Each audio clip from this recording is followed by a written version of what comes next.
नमस्कार मित्रांनो, स्वागत आहे आपल्या आवडतं यूट्यूब चॅनल वैदिक ज्ञान मराठीवर, जिथे अध्यात्म, विज्ञान आणि ज्योतिष यांचा त्रिवेणी संगम अनुभवायला मिळतो. मित्रांनो, आज आपण जाणून घेणार आहोत शनी जयंती दिवशी तुमच्या राशीनुसार कोणते उपाय केल्याने शनीच्या आशी प्रभावातून तुम्हाला मुक्तता मिळू शकते. चॅनलमध्ये नवीन असाल तर चॅनलला सबस्क्राईब करा, व्हिडिओला लाईक करा, शेअर करा आणि बेल आयकॉन नक्की दाबा. मित्रांनो, मराठी वर्षातील वैशाख महिना सुरू असून लवकरच या महिन्याची सांगता होत आहे. वैशाख अमावस्येला शनीश्वर जयंती असते. यंदा 2025मध्ये सोमवार 26 मे रोजी शनीश्वर जयंती आहे. याच दिवशी वैशाख सोमवती अमावस्येचेही व्रत केले जाणार आहे. शनी महादेव शिवशंकर यांना गुरु मानतो. शनी जयंती सोमवारी येत असून या दिवशी सोमवती अमावस्येचे व्रतचरण केल्याने जात आहे. त्यामुळे शनी जयंतीच्या दिवशी केलेले शिवपूजन विशेष फलदायी आणि लाभदायी मानले गेले आहे. शनी हा न्यायाधीशाच्या भूमिकेत असल्यामुळे माणसाच्या कर्माचा सर्व ताळेबंद त्याच्याकडे असतो. माणसाच्या कर्मानुसार तो यश देतो. तो कधी कोणावर अन्याय करत नाही असे सांगितले जाते. तुमच्या राशीनुसार शनी जयंतीला न्यायाधीश शनीच्या संबंधित काही उपाय अगदी रामबाण ठरू शकतात असे म्हटले जाते.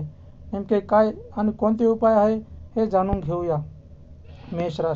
मेष राशीच्या लोकांनी हनुमंताचे पूजन करावे, हनुमंतांना सिंदूर अर्पण करावे, तसेच गरजूंना दान करावे. वृषभ राशीच्या लोकांनी दही आणि साखरेचे दान करावे आणि भगवान शिवाची पूजा करावी.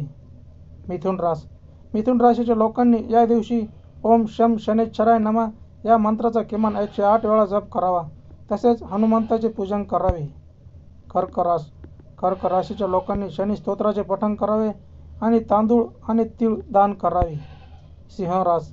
या राशीच्या लोकांनी गहू आणि गूळ दान करावे. शनी मंत्राचा जप केल्याने सूर्य आणि शनी दोघांचेही आशीर्वाद मिळू शकतात. या राशीच्या लोकांनी गरजूंना दान करावे, महादेव शिवशंकराचे पूजन करावे. या राशीच्या लोकांनी दही आणि साखर दान करावी, तसेच शिवपूजन करताना जलाभिषेक करावा.